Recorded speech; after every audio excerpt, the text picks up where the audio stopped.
Bom, vamos iniciar agora a palestra de produção de cervejas artesanais com baixo investimento, a chamada produção cigana, ministrada pelo professor Patrick Gomes, que é graduado em Ciências Naturais, mestre e doutor em Biotecnologia, também empresário da Escola Profissional Cervejeira.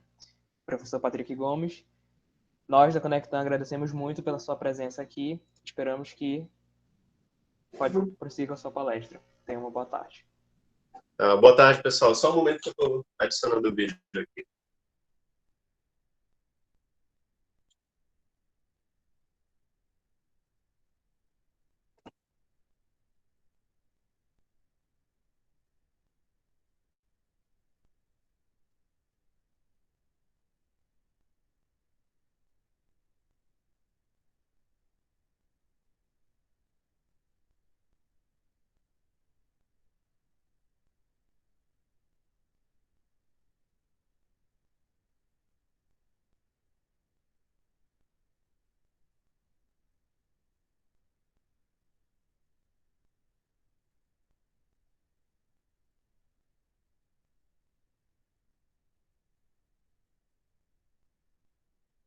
Olá, pessoal. Boa tarde. Eu estou lendo o chat aqui, então vocês podem, a qualquer momento que quiser perguntar, conversar alguma coisa, tirar dúvida, tá? Então, uma boa tarde a todos. Vamos começar, então, a falar um pouco sobre a produção de cerveja, né, de baixo custo, como que eu posso chegar ao mercado, tá? Então, vamos começar por aí. Então, para me apresentar, eu sou o Patrick Gomes de Souza, sou graduado em Ciências Naturais aqui pela Universidade Federal do Amazonas. Também sou cervejeiro profissional formado pela Universidade Ambev. Sou sommelier de cervejas formado pelo Instituto da Cerveja de São Paulo. E especialização em biologia celular molecular, mestrado e doutorado em biotecnologia. Então, tenho uma especialização toda voltada à área cervejeira. E também, falando de lado profissional, aqui em Manaus eu tenho uma escola chamada Escola Profissional Cervejeiro, onde a gente trabalha com educação cervejeira, formando tanto o cervejeiro caseiro quanto o cervejeiro que vai ingressar na cervejaria, formando novos cervejeiros, que a gente vai falar hoje sobre cigana, então fazendo também a formação do cervejeiro cigano, e trabalhei na Ambev por 12 anos, onde nos últimos 6 anos eu fui gerente de qualidade, tá? Então tive a opção de sair da Ambev para poder montar aí uma estrutura física para poder ministrar os meus cursos, tá? Então, mais ou menos é isso que eu faço no momento.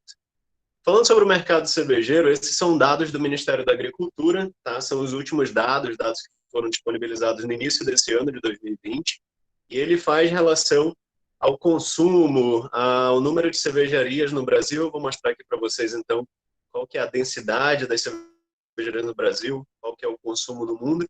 E para começar esse primeiro momento, então, nesse gráfico a gente está vendo aí a densidade de consumo de cerveja no mundo, e a gente percebe quanto mais escuro é o tom do azul, maior é o consumo de cerveja naquela região. Então a gente percebe ali na Ásia e na Europa um grande consumo de cerveja, vindo acompanhado do norte da América, e também o Brasil fazendo participação aí como um dos grandes consumidores de cerveja a nível mundial.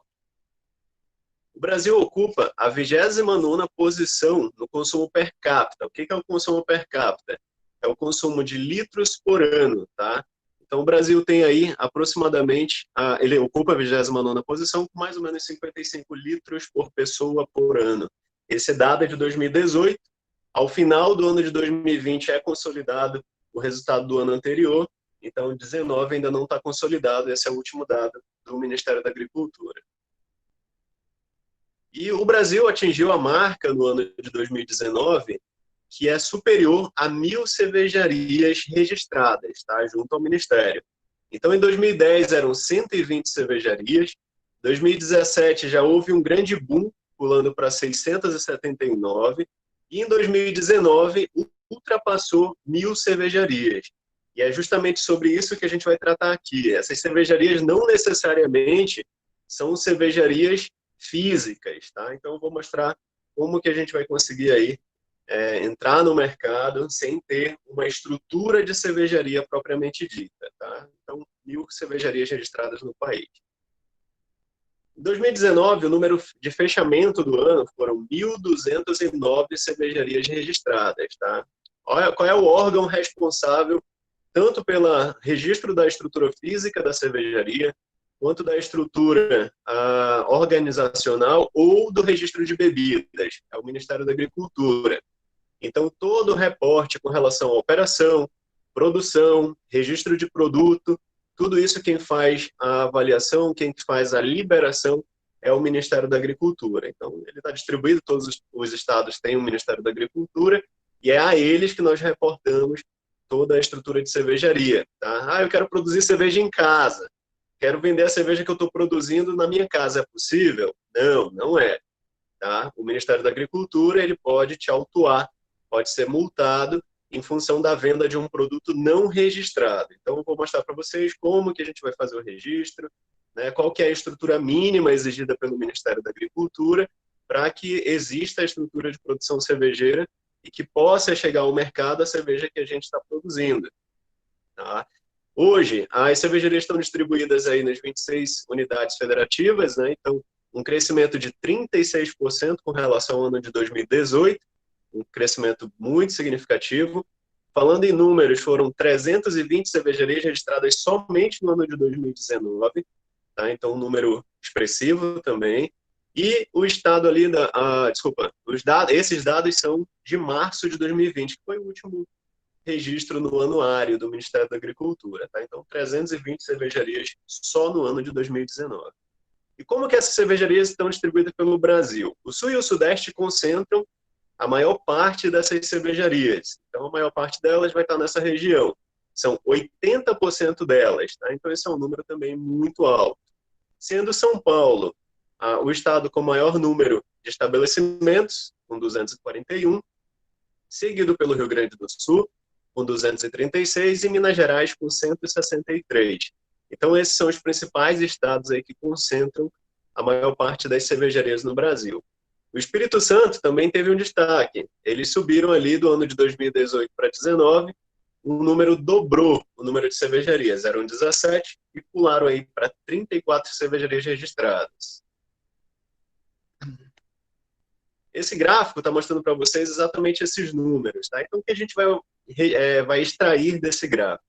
Nós percebemos que até por volta do ano de 2014, o número de cervejarias era muito discreto, né? Chegando ali por volta de 250 a 300 cervejarias registradas até o ano de 2014, 15, né, 16. Então, era muito baixo o número de registros. Mas a gente percebe um comportamento de mercado mudando muito a partir de 2015 até o ano de 2019, onde o registro teve um grande boom, um crescimento exponencial. E a que se deve esse crescimento exponencial no número de cervejarias? As cervejas mais consumidas no Brasil são as cervejas de grande massa, aquelas que são circuladas pelas grandes cervejarias, vindo do grupo Skin, grupo Itaipava, né, Grupo Petrópolis, Grupo Ambev, Grupo Heineken. Então, geralmente, esses grupos são os maiores grupos do Brasil. Né? Claro que hoje o Grupo Petrópolis faz parte do Grupo Heineken também. O que aconteceu foi que a Heineken e a Ambev acabaram comprando grandes cervejarias artesanais também. Né? Hoje a gente já percebe Baden-Baden sendo distribuída pelo Grupo Heineken, Eisenbahn do Grupo Heineken, Vals do Grupo Ambev, Colorado pelo Grupo Ambev também. Então, as cervejarias eram muito concentradas no atendimento de massa, no atendimento de grande público. Porém, depois do ano de 2015 aproximadamente, esse boom se deu às cervejarias artesanais. Então, teve um grande crescimento de novas cervejarias artesanais. As cervejarias artesanais entraram no mercado com uma participação muito significativa. Falando em números, esses números ainda não são tão expressivos quanto a participação de uma Heineken ou de uma Ambev no mercado, mas só para vocês terem uma noção, em 2007, o número das cervejarias artesanais no Brasil, ele tinha uma participação a cada 10 cervejas compradas, 0,1 era artesanal. Né? Falando em números percentuais, era um percentual muito baixo. Mas, em 2017, o número de cervejarias artesanais atingiu algo em torno de 0,5. E aí vocês falam, poxa, mas é muito discreto, o número é muito baixo. Porém, isso incomodou as grandes cervejarias. Quando eu falo de grande cervejaria, eu estou falando da Heineken e eu estou falando da Ambev. De olho nesse comportamento de mercado, onde existia um crescimento muito grande do ponto de vista cervejeiro, foi que essas cervejarias vieram adquirir esses novos rótulos e vir a distribuir cervejas artesanais, o que acabou alimentando também o mercado de cervejas artesanais. Então, hoje, quando a gente chega no supermercado e já encontra cervejas artesanais, mesmo que elas sejam hoje, na maioria dos rótulos distribuídas pelas grandes cervejarias, isso já é uma grande contribuição para o mercado cervejeiro artesanal, porque a partir do momento que o consumidor encontra uma Eisenbahn, que já não é mais uma American Lager que a gente está acostumado a beber, e já tem ali uma IPA, já tem uma cerveja de trigo, já tem uma wheat beer, que são estilos diferentes do que o consumidor está acostumado a consumir. Então, isso já dá destaque a um novo mercado.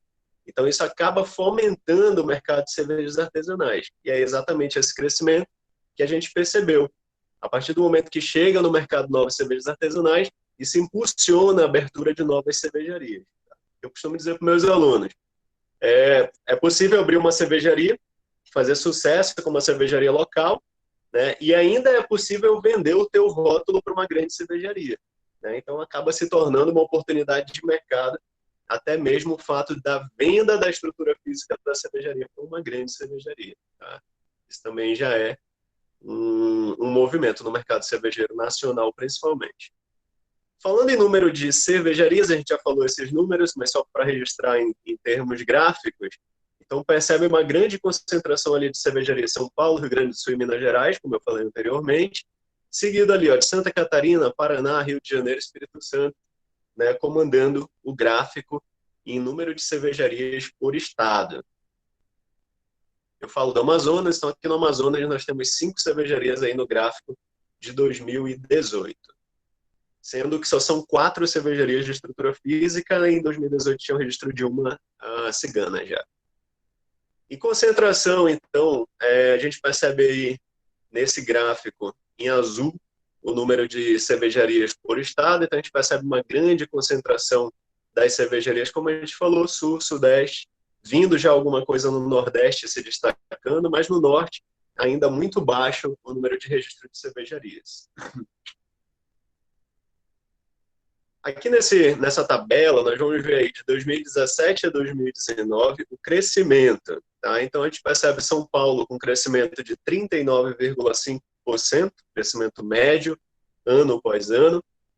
Rio Grande do Sul com crescimento de 28%, Minas Gerais com 36%, Santa Catarina com 37%, Paraná com 39%. Então, apesar desse crescimento expressivo em termos percentuais, né, eles ainda não são significativos no gráfico, porque eles ainda têm um número menor, mas em termos de comparativos ano a ano, existe um grande crescimento aí em diversos estados. Olha o Rio Grande do Norte, 86,1%, saindo de 6 cervejarias para 20 cervejarias de 2017 para 2019. Isso é muito, muito grande, esse número de cervejarias crescendo.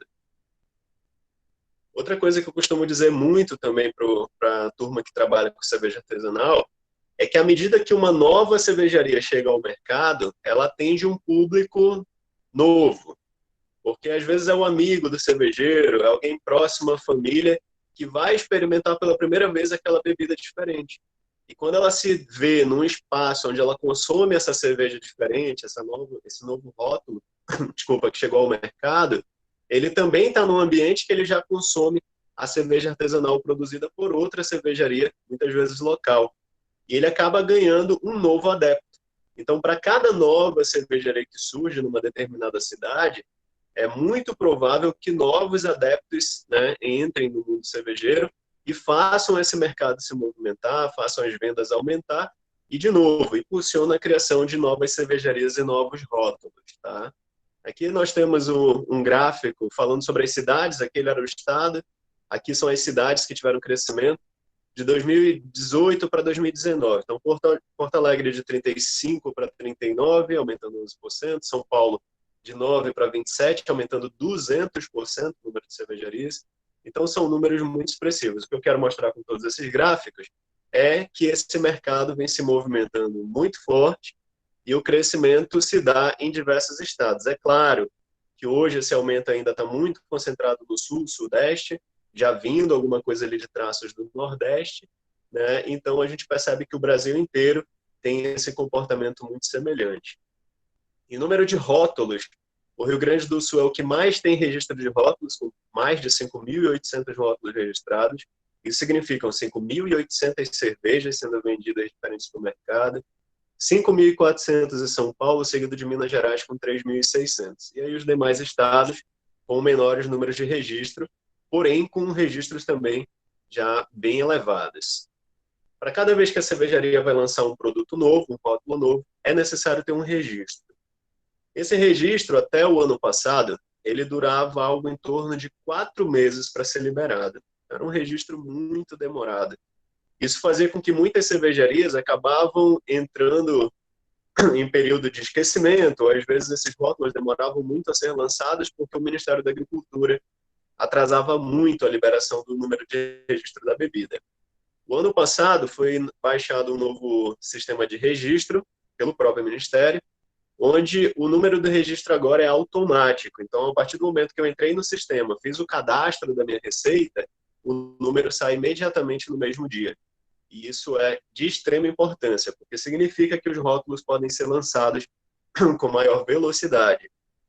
E a gente espera que agora, nos próximos anos, 20, 2021, 22, muito mais nos próximos anos, né, que esses registros comecem a aparecer em maior número, né, em maior velocidade, em função dessa agilidade que o sistema está permitindo agora com relação ao número de registros. Então, em 2019, aí, ó, número total de registro de produto no ano. Né? Então, só no ano de 2019, São Paulo tem ali algo em torno de 1.400 novos registros. Então, isso é de extrema significância também. Falando agora em projeção, né, nós sabemos que a gente está num período crítico, o ano não veio com o comportamento esperado em função desse crescimento exponencial pelo comportamento de mercado, onde nós esperávamos que essa curva continuasse a crescer. É claro que 2020 entra como um ponto super fora da curva para todo o segmento de mercado, e não diferente também vai ser para o mundo cervejeiro. Então, não sabemos qual é o comportamento esperado desse ano. É claro que muitas cervejarias sofreram impacto em função da pandemia, né? Locais que faziam venda especializada, muitos deles acabaram fechando as portas. Né? E isso, com certeza, para cada ponto de venda que fecha a porta, isso faz com que as cervejarias diminuam o volume de vendas. Então, isso também vai ser significativo para o registro do ano. Porém, em termos de projeção matemática, o que nós temos aí nesse gráfico é qual é a projeção matemática em função do crescimento exponencial observado até o ano de 2019. Então, o que se espera até 2025, como está aí o último ponto do gráfico, é que tenham entre 3.400 e 7.900 novas cervejarias registradas. Na total de cervejaria, desculpa. Número total de cervejaria previsto. Então, é possível aí que esse número aumente ainda mais nos próximos 5 anos. Isso é uma projeção muito positiva para o mercado cervejeiro. Quando eu olho esse gráfico, né, eu consigo enxergar novas cervejarias chegando no mercado, um crescimento de mercado em função, trazendo novos empregos, gerando renda, né, para os estados, e principalmente novas oportunidades de negócios para nós que trabalhamos no mundo cervejeiro, né, para quem está pretendendo entrar no mercado, ou para quem trabalha no mercado e está hoje esperando uma próxima oportunidade. E aí a pergunta que fica é, eu quero ter uma cervejaria no mercado, como eu faço para começar esse tipo de negócio? Eu estou vendo aqui que a nossa sala hoje está com 125 pessoas participando, tá? Isso é muito positivo. Eu queria que quem já teve experiência em fazendo cerveja em casa, ou que já trabalhou em cervejaria, escreve no chat aí, só eu faço cerveja em casa, ou trabalhei em cervejaria. Deixa registrado aí no chat, que depois eu quero dar uma olhadinha só para ter uma noção. Show, legal. Para ter uma noção aí do número de pessoas que já trabalharam nesse ramo. Ó, muita gente já fez, legal. Uma turminha boa aí que eu já tive a oportunidade de trabalhar com vocês em sala de aula, muito legal. Então, pessoal, qual é essa nova oportunidade, né? Então, para a turma, inclusive, que já foi meu aluno, que está aí na turma, fez na faculdade, legal, curso, fez cerveja, trabalha no ramo, Caroline, show de bola. Então, qual é o primeiro passo, né? Eu quero sair da cervejaria, eu quero ter a minha própria cerveja no mercado, eu quero ter o meu nome estampado no rótulo, ter um sobrenome bonito, eu quero deixar todo mundo conhecendo o meu sobrenome, né? Então, como chegar lá? O primeiro passo é conhecer o processo de fabricação de uma cerveja, né? Então, para quem nunca entrou no mercado, para quem não sabe como fazer a cerveja, o primeiro passo é conhecer as matérias-primas e aí, de forma rápida, o malte de cevada, o lúpulo, a levedura, a água, são as matérias-primas obrigatórias, tá? Então, essas são as matérias-primas que o Ministério da Agricultura diz que elas obrigatoriamente têm que estar na cerveja. Quero fazer uma cerveja sem lúpulo, então não é cerveja. Quero fazer uma bebida sem cevada, então não é cerveja. Tá? Então, para ser cerveja, obrigatoriamente, deve respeitar essa diretriz do Ministério. Qual que é a legislação? Para quem quer anotar, a legislação é a 9902 de 2019. Tá? Também saiu junto com a alteração da legislação, na verdade é um decreto-lei do Ministério da Agricultura, 9902 de 2019. Mas saiu também uma instrução normativa, a IN 65. Tá? Essa IN está com uma revisão incrível. Então, para quem quer conhecer quais são as permissões, o que eu posso, o que eu não posso adicionar numa cerveja, como que a cerveja está classificada de acordo com a nova legislação, então consultem a IN 65, está incrível a revisão dela. Foi muito bem feita. O processo cervejeiro como um todo, ele consiste na mistura da água com a malte de cevada para fazer o que a gente chama de mosto, né, o mosto cervejeiro, uma diluição desses açúcares em água.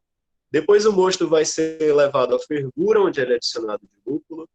Depois da fervura é resfriado, adicionado de leveduras, segue o processo de fermentação, pós-fermentação segue a maturação, e depois da maturação a bebida é envasada, muitas vezes no barril, garrafa, que são os mais comuns nas microcervejarias, mas também é possível envasar em lata. Porém, não são todas as microcervejarias que envasam produto em lata, é um produto um pouco mais delicado. Imaginem vocês, o transporte, a logística de garrafa de vidro, ela é uma logística que já é de difícil acesso, mas é possível, tá? Então, mesmo que a garrafa venha... Eu moro no estado do Amazonas, né?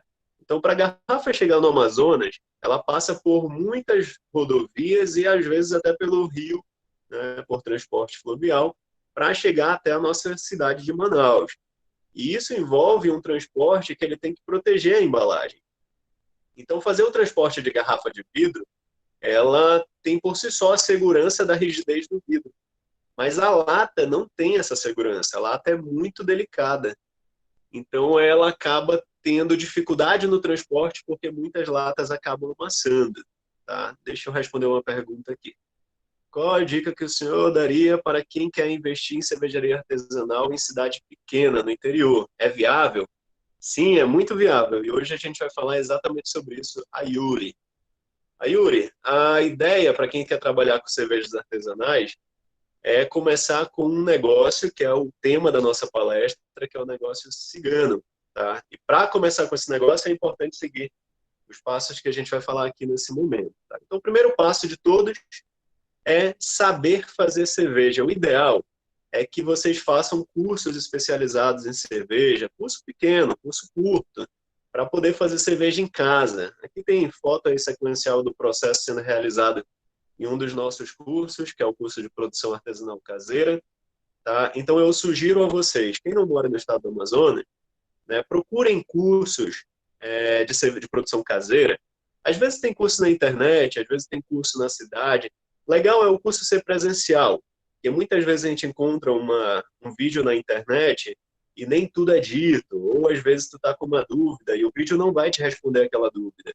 Então, tá ali no dia a dia, né? Fazer a cerveja presencialmente é uma alternativa muito boa, porque procurem nesses cursos entender como vocês vão resolver possíveis problemas ainda em casa. Né? Eu estou filtrando, parou de filtrar, o que eu faço? Estou fervendo a cerveja, não ferveu na devida temperatura, não fiz uma boa decantação de trube.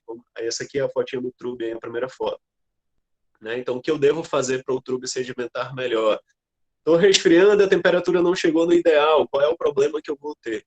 Então, aprendam a fazer a cerveja caseira, né? Tem muitos cursos na internet, mas eu tenho certeza aí que tem lugares das cidades que vocês moram que também podem ter cursos presenciais. Então, procurar esse embasamento teórico e prático da produção caseira é o primeiro passo, tá?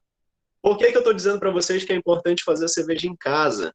Aqui está só mostrando as etapas, tá? Então, aqui a inoculação do fermento, ali o último balde na fermentação, maturação, depois levando ali para o invase e, por final, a garrafa já com rótulo.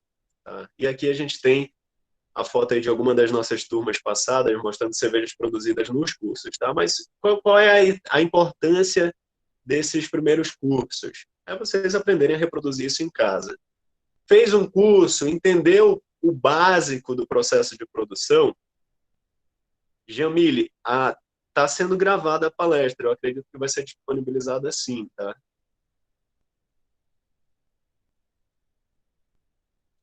Deixa eu ler o que o Lucas está dizendo aqui, só um momentinho. Dados da pesquisa feita na Faculdade de Medicina da UFRJ-JM apontam um crescimento no consumo de bebida alcoólica durante o isolamento social. Tá, vou falar sobre esse aumento. Essa pesquisa foi publicada em junho de 2020. Você considera que o crescimento do consumo de bebidas artesanais industrializadas será menor com relação ao esperado, mesmo a pesquisa indicando um alto consumo? Tá, vamos lá separar. O consumo aumentou significativamente. Por quê? Foi muito impulsionado pelas lives, tá? Então, quando a Ambev decidiu bancar lives, quando a Heineken, ou quando os outros grupos cervejeiros começaram a fazer parte desse processo da live, isso fomentou o consumo caseiro. E é verdade, as cervejarias tiveram um aumento expressivo de produção, mas isso muito ligado às cervejas de alto consumo, tá? Então, isso estaria muito mais ligado às grandes cervejarias. Quem que é a cervejaria que eu citei lá no início que sofreram com a pandemia? São as pequenas cervejarias, tá? Aquelas cervejarias que participam de produções especiais, né? Que o consumo é muito mais do bar especializado do que efetivamente em casa. Muitas cervejarias artesanais não fazem garrafa, fazem só o chopp.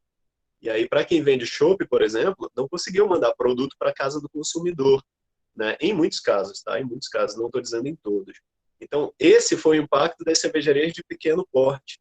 Muitas delas diminuíram a produção em função da grande participação que as cervejarias de grande porte tiveram no mercado nesse momento. Mas sim, as grandes cervejarias tiveram sim um aumento significativo. Aqui em Manaus, inclusive, a Ambev bateu recorde de produção nos últimos anos, no período da pandemia. Isso é de extrema significância, tá? E aí, ó, o centro acadêmico está respondendo que sim, vai ser postado no canal a palestra. Muito bom, Lucas. Então, a tua resposta é essa aí mesmo. Aumentou, sim, a produção e o consumo das grandes, mas muitas pequenas cervejarias tiveram impacto, tá? E aí, falando de cerveja, estou falando de cerveja de alto consumo, estou falando de cerveja artesanal, especializada. O que eu quero dizer com tudo isso, né? Aquelas cervejas que a gente costuma consumir no dia a dia, estou falando de Brahma, Itaipava, Skin Cariol, são cervejas de massa, a gente chama de mainstream, que são as cervejas de alto consumo. Elas são produzidas para um público de grande massa. Com certeza, é o estilo mais consumido no Brasil. Tá? Com certeza, todas as cervejarias acabam tendo um rótulo para atender esse tipo de público, que é o público que movimenta a grande cervejaria. E aí a dica que eu dou, vou abrir uma estrutura cervejeira, vou criar uma cervejaria de espaço físico, trabalha um rótulo de massa, porque é ele que vai sustentar financeiramente a tua cervejaria para que tu trabalhe novos rótulos. Tá? Então, quando eu falo em estrutura de cerveja de massa, são aquelas que usam, igual essa figurinha aí no canto, está usando geralmente um ou dois maltes para produzir, usa geralmente um único tipo de lúpulo, uma única levedura, e a combinação desses matérias-primas fazem a cerveja de massa. Muitas vezes, se for de cervejaria de grande porte, usa ainda milho, usa arroz. Ah, tá errado usar arroz e usar milho, não é cerveja. Não, tá correto. Existem estilos de cerveja que usam milho e existe estilo de cerveja que usa arroz. Assim como existe cerveja que usa trigo, que usa aveia, que usa centeio, tá? Entre outras matérias-primas. Então não está errada. É só que a cerveja mais consumida no Brasil hoje é uma cerveja que usa milho. Então, preferencialmente tem assim uma cerveja, mesmo que seja uma puro malte, a gente tem ouvido muito falar na cerveja puro malte não tem milho, né? Mas é uma cerveja de público de massa. E paralelo a essa cerveja, criem os rótulos diferentes. Ah, eu quero criar uma mais amarga, uma IPA. E uma IPA para atender um público menor. Quero criar uma cerveja ácida, né? Quero fazer uma Berliner Weiss ou uma Catarina Sour. Então faz uma cerveja mais ácida. Então, o que diferencia hoje a cerveja de massa das cervejas artesanais é que a cerveja de massa usa uma quantidade menor de matérias-primas.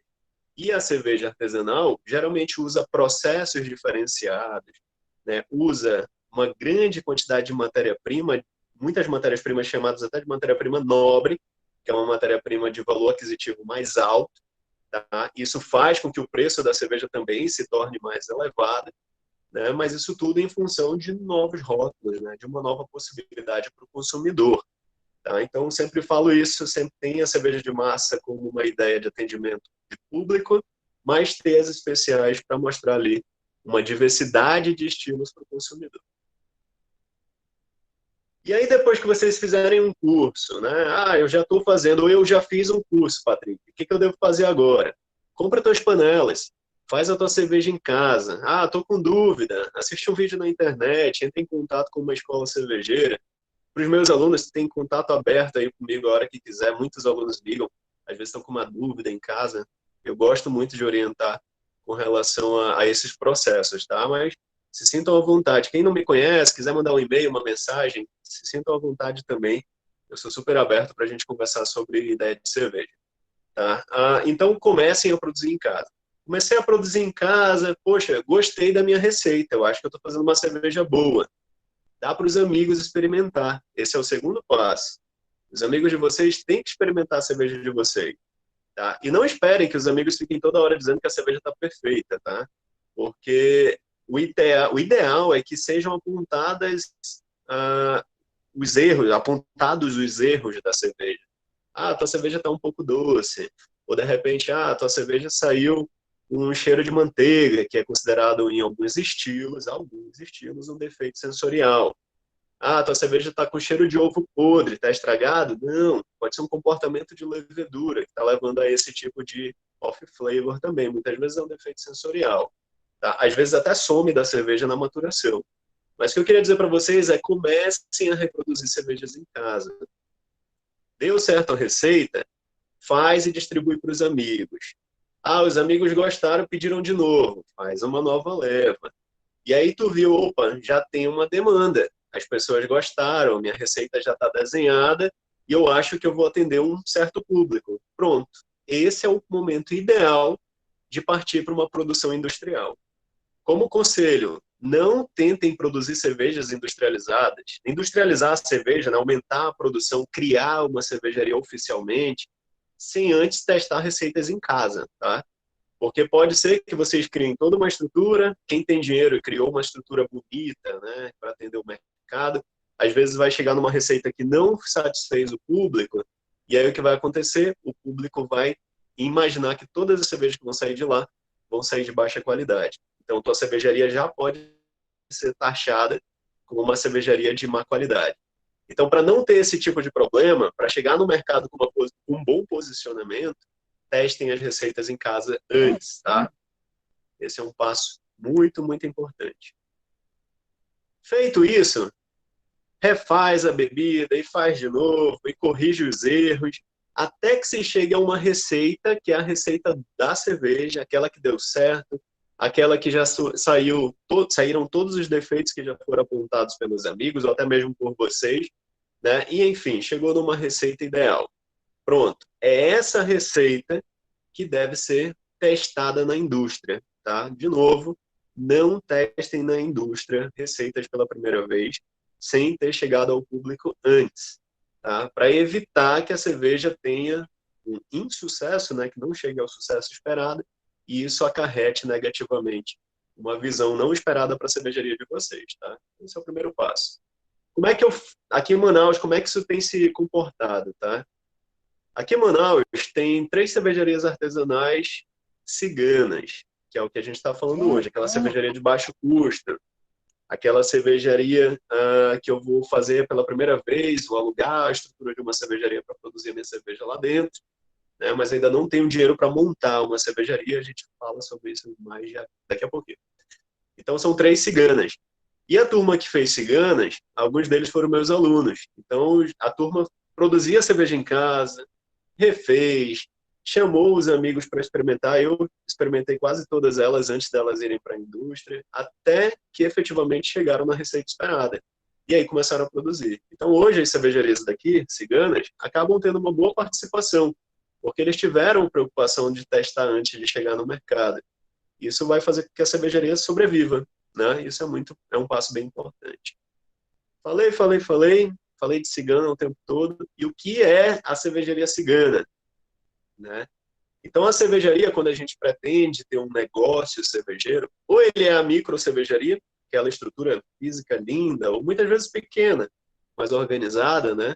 Legalizada, registrada no Ministério da Agricultura, registrada em todos os outros órgãos, Conselho Regional de Química, obrigatório também, enfim, IPAAN, todos os órgãos que vão fazer a liberação da produção da cervejaria, isso é obrigatório. Ou você pode ser um cervejeiro caseiro, desculpa, um cervejeiro cigano, que é aquele cervejeiro que ainda não tem o dinheiro suficiente, né, a verba para poder bancar uma estrutura física. Então, esse cervejeiro, o cigano, ele aluga a estrutura de uma cervejaria já montada, produz a cerveja dele dentro da estrutura e sai dali para vender a cerveja com o nome dele. Tá? Então, aqui em Manaus, por exemplo, tem uma cervejaria chamada Rio Negro, que é uma cervejaria muito grande, e hoje a Rio Negro tem espaço para cigano. Então, o que é esse espaço? Ela vai lá, aluga o tanque, aluga o dia de produção, né? A gente paga o dia de produção, paga o aluguel do tanque, e depois enche o barril ou a garrafa e sai para venda. Mas a cerveja é de quem entrou para produzir, não é da Rio Negro. Tá? Então, isso é o cigano, é aquela estrutura que não é própria, né? Ele está alugando. Deixa eu responder uma pergunta aqui. O consumo de bebidas sem álcool cresce expressivamente, cerca de 5% ao ano. No entanto, não é comum ver nas prateleiras cervejas artesanais sem álcool. Por quê? O processo é muito caro, não é viável para uma microcervejaria. Pronto, já respondeu, Alexander. Desculpa, Alexander. A cerveja sem álcool, ela pode ser obtida por basicamente 3 processos, tá? Primeiro processo, uma fermentação interrompida, onde a fermentação alcoólica ela é arrastada a ponto de não ser atingida, ou da fermentação alcoólica acontecer em baixíssimo grau. Isso é uma fermentação rápida. Tá? O outro processo é um processo onde acontece sim a fermentação completa, e depois esse álcool é removido da cerveja. E aí existem vários processos para remover o álcool, né? Muitos deles acabam removendo o álcool e os ésteres. Então, saem todos os aromas da cerveja. Isso faz o líquido ficar sem muitos aromas. Aí o que tem que fazer? Adicionar aromas artificiais ou adicionar uma carga de lúpulo extra para dar um sabor na bebida, né? E existe o processo que as grandes cervejarias fazem, que é um processo extremamente caro, onde ela consegue hoje remover somente o álcool da cerveja e os ésteres permanecem no líquido, né? Então, são eles que são responsáveis por dar o aroma da bebida. E aí, esse processo é um processo muito, muito caro para uma cervejaria artesanal. Por isso que a gente não vai ver micro cervejaria, ou vai ver isso muito pouco, produzindo cerveja sem álcool, tá? E sim, tem sim um grande aumento, a gente percebe um grande número de rótulos já das grandes cervejarias, ainda que artesanal, mas grande cervejaria. Erdigan já bota rótulo, zero álcool. Schneider Weiss, que é uma cervejaria alemã, artesanal também muito famosa, já tem cerveja sem álcool. Fora a Ambev também com a Brahma Zero, ou a Heineken com a Heineken Zero. Enfim, já tem muitas cervejas sem álcool, mas é um processo muito caro. Tá? É por isso que as pequenas cervejarias não trabalham rótulos sem álcool. Vamos lá voltar à cervejaria cigana. Tá? Então, a cervejaria cigana é esse processo. A gente vai alugar uma estrutura e produzir a nossa cerveja e depois saio de lá e vou vendê-la. Tá? Esse processo é um processo muito positivo, porque ele acaba... Beleza, Alexander, show. Ele acaba se tornando mais viável. Aí, para quem perguntou aí lá, qual é a viabilidade para eu fazer uma cerveja no interior do estado, né? Primeira pergunta que eu faço é, o interior tem uma cervejaria já? Já existe uma cervejaria ou próximo da minha cidade ou na cidade onde eu moro? Se tiver a cervejaria, aí tu conversa com o dono da cervejaria e pergunta se ele quer alugar os equipamentos dele para tu produzir a tua própria cerveja lá, fazer uma cigana lá com ele. Se ele disser, olha, é possível, porque a maioria do tempo eu estou parado, então para o meu tanque não ficar parado, eu vou te alugar ali por um período de 30, 40 dias, é mais ou menos o período que a gente fecha para cigana. Então, 30 dias tu pode usar o tanque. Então, no primeiro dia tu faz a produção do mosto, passa 30 dias ali entre a fermentação, maturação e o teu processo de venda. Se ele alugar, então bom, mas primeiro testa a receita em casa, deu certo, as pessoas gostaram, aí aluga e faz uma cigana. Isso é viável. Ah, mas não tem na minha cidade, tem na cidade vizinha, é próximo. Então, tenta alugar na cidade vizinha. Aqui em Manaus e Boa Vista fica em outro estado, é bem distante. Ah, quanto tempo daqui para Boa Vista de ônibus? 12 horas, mais ou menos. Mais ou menos 12 horas de ônibus até Boa Vista. Mas existiu ciganos fazendo cerveja lá em Boa Vista antes da Rio Negro produzir, abrir o espaço para cervejeiro cigano. Então teve gente produzindo cerveja em Boa Vista, trazia para Manaus para vender aqui. Tá? Então é possível às vezes produzir numa cidade vizinha. Mas para entender se é viável, primeiro ver se a tua cerveja vai ter sucesso ali, fazendo em pequena escala. Tá? Como que eu oficializo essa cervejaria cigana? Beleza, gostei da ideia. Quero saber quanto que custa, lá no final vou falar para vocês. Mas como eu oficializo a minha cervejaria como uma cervejaria cigana? Primeiro passo que eu digo para todo mundo, e não fujam desse passo, não imaginem que ele é não essencial, ele é muito essencial, ele é necessário, ele é obrigatório. Tá? É construir um plano de negócio. Tá? Ah, o que eu sou da área, minha formação é em biologia, minha formação é em química, eu sou engenheiro, eu não sou da área de negócio. Não sei fazer plano de negócios. O que eu faço? Então, eu indico para vocês, entrem no site do Sebrae, daqui a pouquinho eu vou mostrar para vocês. Baixem lá no site do Sebrae o plano de negócios que eles têm como modelo. E é muito, muito fácil fazer. Eles deixaram um plano de negócios incrível, tá? Para que todo e qualquer tipo de negócio consiga se basear nele para poder estruturar o negócio. Então, o que é o plano de negócios? É um plano onde a gente estrutura a operação do nosso empreendimento, seja ele uma cervejaria cigana ou qualquer outro tipo de empreendimento, como é que eu vou fazer o marketing do meu produto, como é que eu vou me planejar financeiramente, eu tenho sócios, eu não tenho, qual é a contribuição de cada pessoa, né? Qual que é o contrato entre os sócios. Jamais faça um negócio com um amigo, que é melhor amigo, ou que é alguém que conheceu e gosta muito, e vai dar certo. Não. Mesmo que seja teu irmão, faz um contrato de sócios, mostrando a participação de cada um, qual que é a atuação de cada um no negócio, porque isso é vital para um negócio. Ele também ensina como chegar ao mercado, quem são teus possíveis clientes, quem são os fornecedores que vão te fornecer matéria-prima, quem são os clientes que vão comprar o teu produto. Então, tu vai fazer um mapeamento completo do negócio antes de começá-lo. Tá? Então, de novo, para o rapaz que perguntou a viabilidade, faz um plano de negócios. Quando tu fizer o plano, ele já vai te dar numericamente a viabilidade do negócio na tua cidade. Tá? Isso cabe para todo mundo que quer fazer uma cervejaria cigana.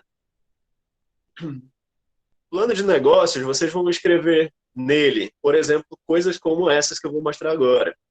Qual é o volume que eu quero produzir por mês? É um pequeno volume ou é um grande volume? Qual é o pequeno volume de produção? Tá? Lembra? Isso vai variar muito, né? Mas de ideia eu tenho para vocês, 4.000 litros por mês é uma cervejaria de pequeníssimo volume, tá? Mas dá para abrir cervejarias artesanais de pequeno porte com volume de 4.000 litros mês. Isso eu estou falando de estrutura física. Então tem estrutura para 4.000 litros, para 10.000 litros, para 100.000 litros e aí segue. Né? Mas o plano de negócio vocês vão fazer essa anotação. Para cervejeiro cigano, geralmente o cigano trabalha com 1.000 litros mês, com 2.000 litros mês, tá? Mais ou menos isso é o que um cigano deve trabalhar. Qual que é o produto que você quer vender? Quer vender chopp? Quer vender garrafa? Quer vender lata? Então essa é uma outra pergunta que deve ser respondida. Dica de novo. Para quem quer começar a cervejaria cigana, faça um chopp. Chopp é barato. O barril, ele geralmente está alugado com a cervejaria que te emprestou a produção. Eles alugam os barris também. Barril secou, ele volta para a cervejaria, tá? Então é muito viável trabalhar barril de chopp. Garrafa, qual é o problema de eu trabalhar garrafa? É que vocês, para produzirem a garrafa, primeiro, tem que comprar a garrafa de vidro. Segundo, tem que produzir rótulo. E terceiro, tem tampa. Então, ter rótulo, tampa, garrafa, garrafeira, a distribuição, saber se essa garrafa vai ser one-way, se tu vende, o cliente vai dar o fim na garrafa, né? Ele vai dar a destinação da garrafa de vidro. Se ela vai voltar para a cervejaria para lavar. Então, garrafas e latas acabam se tornando um processo um pouco mais caro. E para quem quer começar, o ideal é começar com o barril de chopp, tá? Então essa é uma dica, é claro. Quem quer trabalhar garrafa, trabalha em garrafa. Não dá para chegar no supermercado vendendo chopp, né? Vai chegar nos bares especializados. Tá? A garrafa é mais para atender um público de supermercado, um público onde não existe o barril de chopp, vai trabalhar somente garrafa de vidro. Mas eu digo que é um segundo passo. Terceiro, que tipo de cerveja você quer produzir? Eu falei para vocês no início dessa palestra que as cervejas de massa são muito importantes, porque elas atendem grande público. Mas o público não paga numa cerveja de massa um valor alto. Tá aí vocês, se vocês forem responder para vocês mesmos, qual o valor você pagaria para beber uma Pilsen, né? Não é uma Pilsen que a gente faz no Brasil, a gente faz uma American Lager, que é uma Pilsen menos amarga. Então ela se enquadra em outro estilo, American Lager. Então eu não vou produzir American Lager porque ninguém compra American Lager por R$ 15 um copo. Imaginem vocês, comprar R$ 15 um copo de Taipava, R$ 15 num copo de Skol. Não, não dá, né? Então também as cervejarias artesanais acabam não vendendo essas cervejas por um valor alto. Então o ideal para começar numa cigana é produzir uma cerveja diferenciada. Uma cerveja assim, onde tu consegue cobrar num copo de 300 ml R$ 18, R$ 15, às vezes R$ 20, dependendo da cerveja. Tá? Então, para quem já trabalhou ou para quem já consumiu cervejas artesanais, sabe que o preço dela é um pouquinho maior. Então, procurem rótulos que agradem os consumidores. Né? IPAs fazem atendem muito o público de cerveja artesanal. O pessoal gosta muito de IPA, APA, cervejas mais amargas. Tá? Mas podem trabalhar qualquer estilo. Tá? O que eu quero dizer para vocês é que fujam nesse primeiro momento da American Lager, que vocês não vão conseguir vender por um valor muito alto. Mas isso vai ser mapeado lá no plano de negócios de vocês. E por último, que tipo de cliente eu quero atingir? De novo, né? Quero atingir o público de massa ou o público especializado? Ah, é o público especializado? Então lista onde são os lugares que esse público está. Antes de produzir a tua cerveja, vai lá naquele lugar e dá a tua garrafinha pro dono experimentar. Fala assim, ó, tô lançando uma cerveja cigana daqui a alguns meses e esse é o rótulo que eu vou vender. Tu pode experimentar, ver se te agrada, para de repente eu tentar te vender. E aí tu deixa uma garrafa, 2 garrafas pro dono do local. Eles vão degustar, vão te dar um feedback a respeito da qualidade da tua bebida e muitas vezes eles retornam e falam, ó, gostei da tua cerveja, produz, eu vou querer um barril. Pronto, tu já conquistou um cliente. Tá? Então é assim que a gente conquista cliente para cervejeiro cigano, tá? É deixando para o dono do bar experimentar a tua cerveja. Lucas Bernardes fez uma pergunta.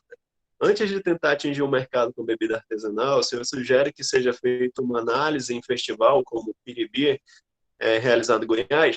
Não, tá? Para primeiro momento, o que eu sugiro a vocês é só a produção caseira, tá? Produz em casa, faz a cerveja caseira e diante da resposta do público, já tenta a produção cigana.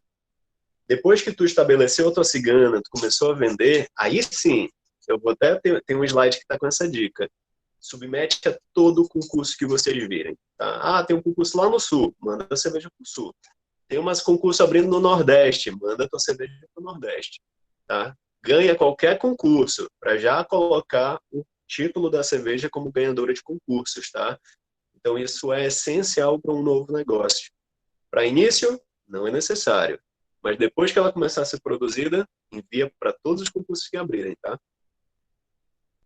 Esse aí é o plano de negócios do Sebrae. E aí eu dou dica para vocês. Entra lá no site do Sebrae, baixa esse plano. Ele é muito legal de ler, facinho de ser feito, porque ele é muito exemplificado, tá? Para quem... O segredo de...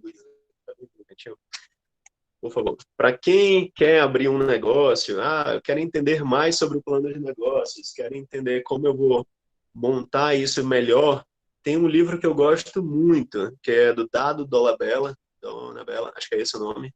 Não, vou já falar para vocês aqui. Não, achei. Fernanda, desculpa. Dado. Fernanda, esse aqui, ó.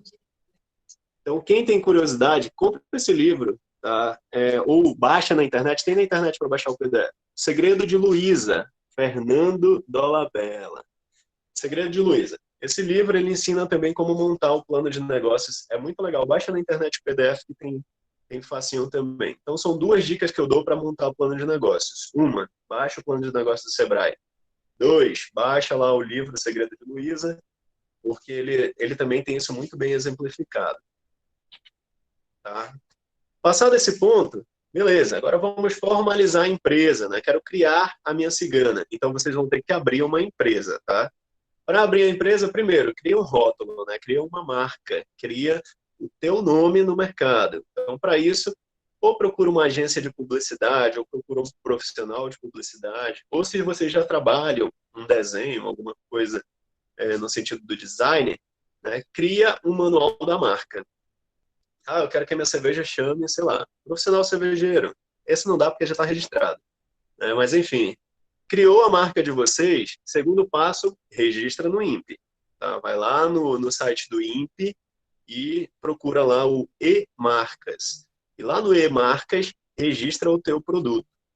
Não procurem, porque vocês vão ver na internet um monte de empresa que se dispõe a registrar o teu produto no INPE, fala que vai agilizar, diz que é o melhor caminho e eles te cobram 2.000 para poder fazer o registro. Vocês sabem quanto vocês vão gastar fazendo isso sozinhos? R$ 180 só, mais nada, tá? E aí vocês vão entrar lá, vão pagar uma via, né, de pagamento, um GRU de 180, se eu não me engano, R$ 166. R$ 166.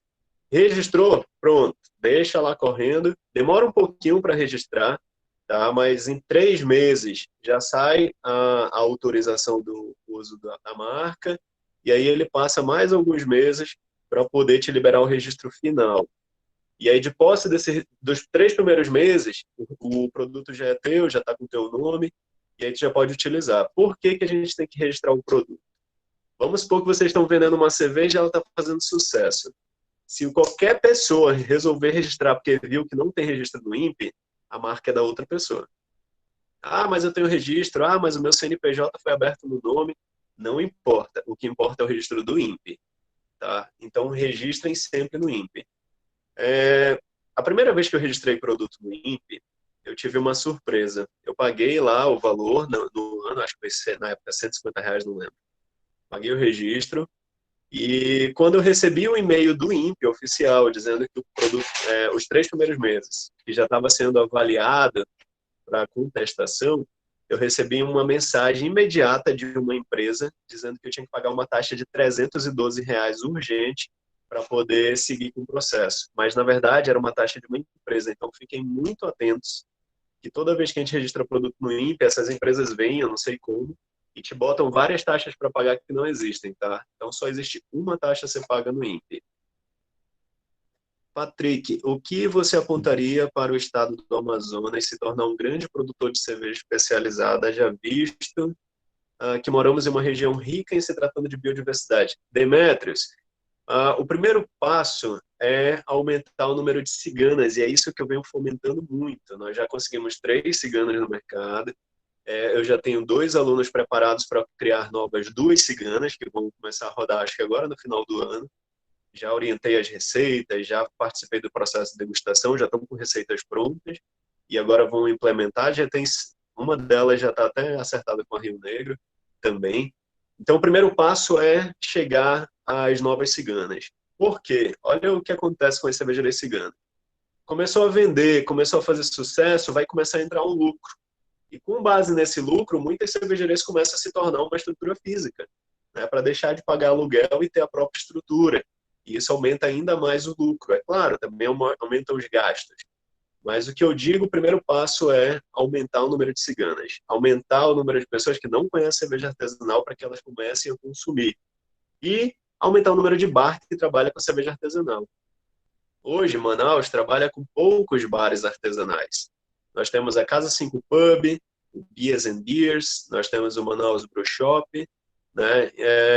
E poucos outros pontos. Então, ter mais pontos de consumo de cerveja artesanal é muito importante. São Paulo tem uma gama de lugares que vendem cerveja artesanal. Então, isso ajuda muito, porque para cada novo ponto de venda de cerveja artesanal, mais eu produzo, mais eu escoo, aumenta a minha produção e meus lucros. Então, o primeiro passo é criar cigana e local para venda. Tá? Thaísa, quando conserva em garrafa, a cerveja fica, de certa forma, exposta à luz? Quando conservada em garrafa, a cerveja fica, de certa forma, exposta à luz. Isso altera o sabor e a qualidade da cerveja? Sim. Tá? O ideal é o armazenamento para muitos rótulos, tá? Para muitos rótulos, o ideal é o consumo mais rápido. Então, foi para garrafa, foi para lata, a bebida já começa a sofrer com o calor, com o manuseio, transporte. É por isso que elas têm um tempo de validade na garrafa, né? Então, para cada novo dia, ela vai se deteriorando em qualidade e sabor. Quando ela perde total a qualidade, é porque ela perdeu a validade, né? Então, para cada vez que a gente engarrafa, sim, vai perdendo sim a qualidade da bebida. É por isso que é melhor manter no tanque, tá? Invasa e vende. Mantém no tanque, invasa e vende. E nunca armazenar por muito tempo. É claro que as cervejas são produzidas para garrafa, todo mundo produz, vai para o armazém, do armazém vai para a distribuição. Mas sim, ela tem sim essa interferência. Com relação à exposição à luz, a garrafa branca sofre mais do que a garrafa âmbar, tá?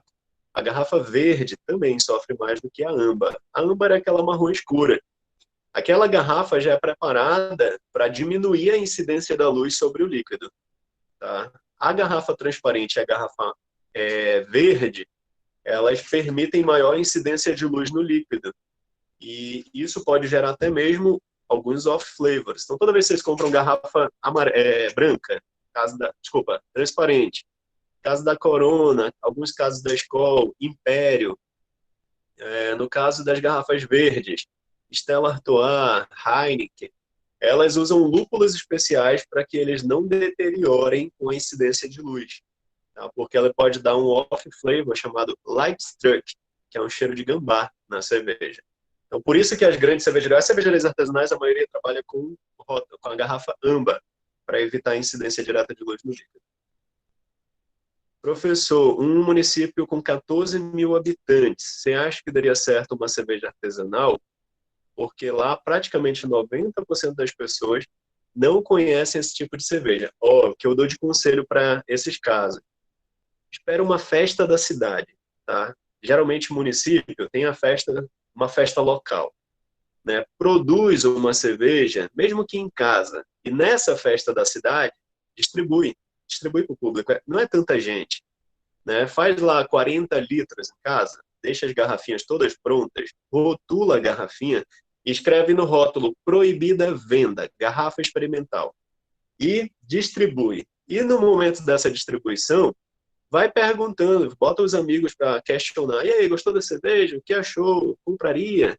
E faz uma pesquisa rápida. O Ministério da Agricultura não proíbe a distribuição de cerveja caseira. Ele proíbe a venda. Então, vocês podem sim produzir a cerveja desde que ela não esteja sendo vendida. E se o teu rótulo está indicando que é proibida a venda, caso tenha nessa festa alguém do Ministério da Agricultura e pegar a tua garrafa, ele vai ler, proibida a venda. Então, ele não vai te autuar e tu não vai sofrer nenhum tipo de penalização, tá? Então, a dica que eu dou é essa: produz os 40 litros para uma festa importante da cidade, distribui na festa e faz um questionário se a pessoa gostou e se ela compraria. Se a resposta for positiva, aí tu vai para o segundo passo: cria uma cigana e distribui em alguns bares da cidade. E até chegar no terceiro passo, onde é a construção de uma cervejaria local, tá?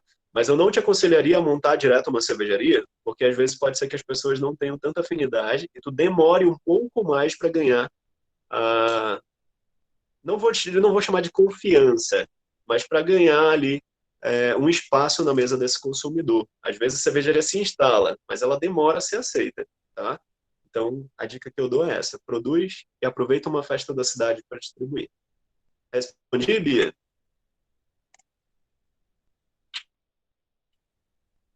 Vamos seguindo. Fui lá, segui os passos ali. Ah, então o último passo, desculpa, os dois últimos passos depois do registro. Terceiro, cria o CNPJ. Para essa etapa, para uma cervejaria ou micro ou para um cigano, o ideal é ter um contador fazendo isso, tá? Legal, Bia, show. E aí o ideal é contratar o serviço de um contador. Quanto que um contador cobra abrir uma empresa? Geralmente eles cobram R$ 1.000 a R$ 2.000. Mais do que isso eu acho absurdo. Até 2.000 já é bem alto, tá? Legal, Alisson, show. Mas assim, geralmente o contador R$ 1.000, R$ 1.500, ele abre a tua empresa. E para tu ter uma cigana é preciso ter pelo menos um escritório. Então aluga um escritório pequeno, lá que tu pague R$ 400, R$ 500 para se instalar, né? E aí chama um contador, abre a empresa, ele registra toda a empresa, e aí pronto. Tu já tem o CNPJ e tu já tem o registro junto a uma junta comercial. E aí tu pode produzir a cigana, tá? Ah, eu quero fazer cigana, mas eu quero registrar a cigana na minha casa. Posso? Não pode. A cigana tem que ter um escritório, tá? Se tu negociares com o dono da cervejaria, às vezes eles até deixam tu botar o endereço dele como escritório, para evitar esse passo do aluguel de um local especial, tá? Mas conversa com o dono da cervejaria, fala: ó, eu quero produzir cigana, mas eu não tenho um lugar ainda para ser o meu escritório. Posso botar o endereço de vocês como escritório? Às vezes é possível. Fez isso, como é que eu vou produzir a cigana? Senta com a... Aí, beleza, fui lá, fiz a minha cerveja em casa. Fiz um rótulo, né? Deu certo o meu rótulo. Já sentei com o dono da cervejaria, verifiquei com ele, o contador abriu a empresa e colocou a minha empresa lá como na sede dele, né? Secundário, foi possível. Pronto, tu já tem um passo da tua empresa aberta. É baratinho também para abrir a empresa. Quando tu paga para o contador, ele já está com todas as taxas inclusas, tá?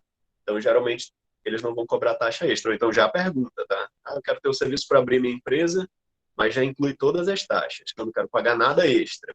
E aí tu já acerta direto com o contador.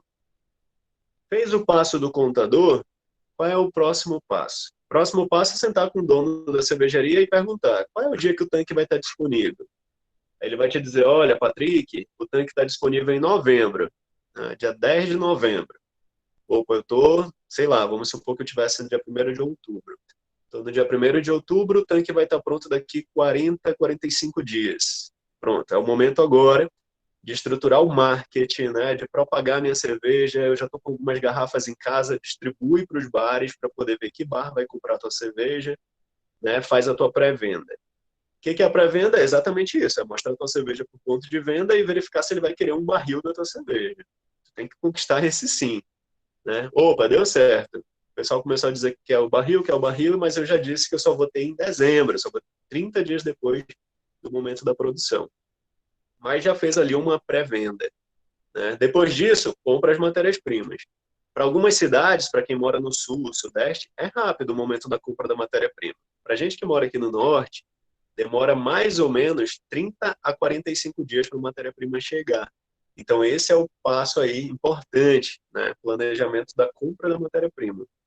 Depois disso, a produção. Faz um planejamento de produção. Quem é que vai acompanhar? O cervejeiro tem que estar lá. tá? Ah, mas eu, sei lá, estou com algum imprevisto. Então, marca para um dia que tu tá livre. O cervejeiro é o dono da receita. Então, não passem as receitas de vocês. Primeiro, não passa a receita para a cervejaria, mesmo que tu esteja alugando, tá? Então, esse é um passo muito importante para vocês anotarem. A receita é de vocês. Não deem a receita de vocês para ninguém. Ah, mas a cervejaria está pedindo para fazer o registro. Porque quem registra no mapa não são vocês, é a cervejaria, tá?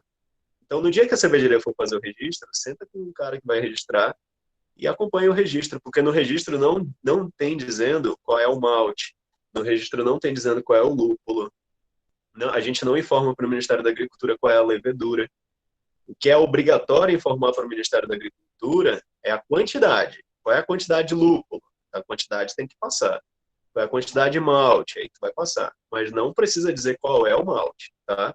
Porque é isso para manter o sigilo da receita. Imagina que a receita de vocês foi campeã, deu certo, teve uma boa venda e foi campeã de um concurso. Se vocês fizeram a cervejaria num lugar que não tem muita confiabilidade de sigilo de informação, ele pode facilmente redesenhar a receita e dizer que é dele, entendeu? Até porque ele não vai te dizer o que usou.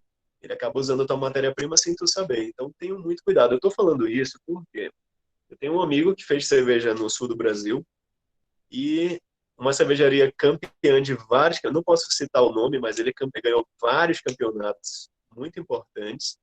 E ele ensinou as pessoas a fazerem, por amizade, o último rótulo que ele foi campeão de um concurso, que era uma sour.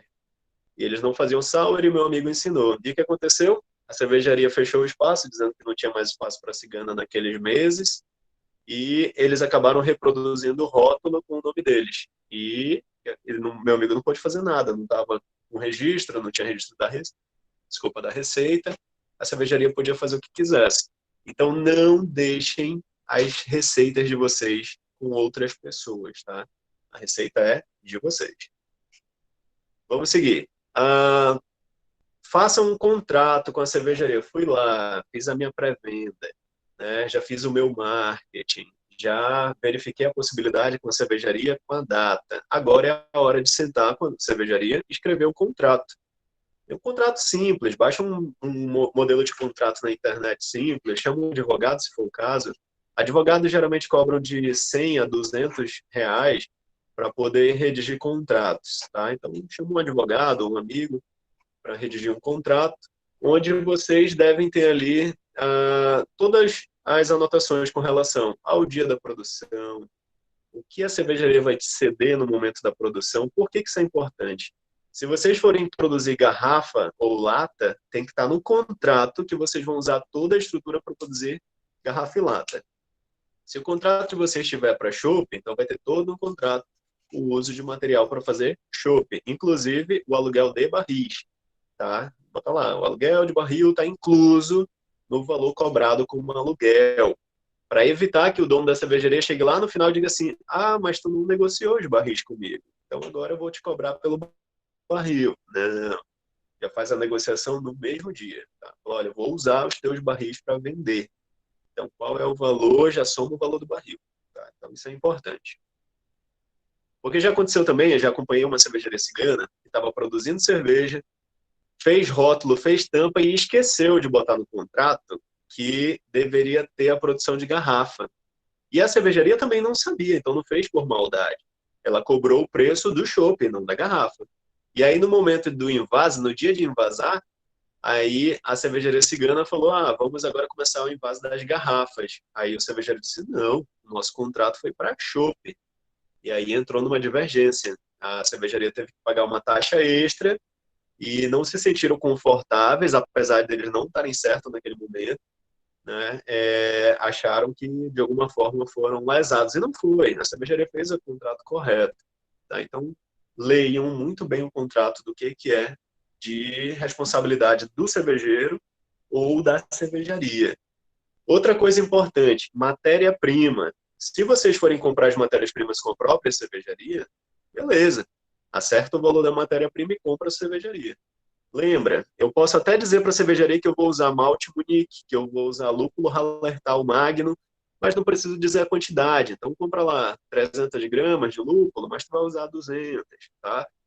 Então, assim, é mais vulnerável, porque ele acaba tendo acesso às matérias-primas, né? Então, para quem quer manter sigilo de receita, é melhor comprar em outro lugar. Tá, vamos lá. E, por fim, faz o reconhecimento da assinatura do contrato em cartório, né? Vai lá, autentica no cartório, uma cópia é tua, uma cópia é do dono da cervejaria, e mesmo que vocês já venham produzindo cervejas ciganas há um tempo, toda a produção deve ter o seu contrato, tá? Toda, para evitar qualquer problema. É muito barato registrar o contrato. O advogado escreve o primeiro. Todos os outros, vocês só vão mudar a data. Então não precisa ficar pagando serviço de advogado para toda vez que for fazer cigana. Usa sempre o mesmo contrato. Processo produtivo. Aí, como eu falei para vocês, você é o dono do teu processo. Então você deve acompanhar todo o processo de fabricação da tua cerveja. O dia da produção do mosto, a fermentação acompanhar todo dia, como é que está a queda do extrato, produção do álcool, a fermentação já finalizou, não finalizou, né? Os cervejeiros das cervejarias geralmente ajudam, mas o dono da cerveja tem que estar lá para acompanhar sempre, tá? A retirada do fermento, o momento da maturação. Na maturação, o que é muito importante é degustar a cerveja. O cervejeiro tem que degustar até ele chegar no momento e dizer assim, opa, cheguei no que eu queria, pode parar a maturação. Então, o tempo de maturação é tempo suficiente para a cerveja adquirir o aroma e o sabor esperado. Então, quem vai dizer isso é o cervejeiro, não é a cervejaria. Tá? Então, é importante que o cervejeiro esteja envolvido em todo o processo de produção da sua cerveja. Por fim, fazer a distribuição, a logística, a parte financeira. Sempre que tem uma cervejaria cigana, é importante que uma pessoa cuide da produção, ou tu vai cuidar de tudo sozinho, ou tem ali um sócio, ou um amigo, ou alguém que tu vai pagar serviço. Conselho, paguem serviço, tá? Para quem tem sócio, já trabalha há muito tempo, ok. Mas sociedade é sempre um probleminha. Às vezes um quer uma coisa, outro quer outra, né? Chega num determinado momento que as coisas podem divergir e pode ser ruim para o negócio, né? Mas procurem, de repente, contratar serviço, alguém que vai controlar ali teu custo, ou então contrata o próprio computador para que ele faça o controle de venda, a verificação de venda, isso é importante. Tá? Porque a gente, às vezes, é cervejeiro, gosta de fazer cerveja, mas a parte burocrática é um pouquinho mais pesada. Então, muitas vezes, acaba se tornando um pouco complicada. Mas vamos lá. Então, a distribuição é importante. O que é a distribuição? É eu saber quais são os bairros que eu vou atender. Ah, eu vou atender o bairro XYZ. Qual é a rota que eu devo ter entregando o chopp? Né? Então, programem a entrega do chopp para o mesmo dia, para evitar que todo dia tu mande chopp para um lugar diferente. Né? Faz uma única rota distribuindo os barris, né? Depois para recolher. Se der certo, acerta uma distribuição casada com a cervejaria. Assim, cervejaria tu distribui para onde? Ele vai falar, olha, para o bar do Joaquim do Pedro.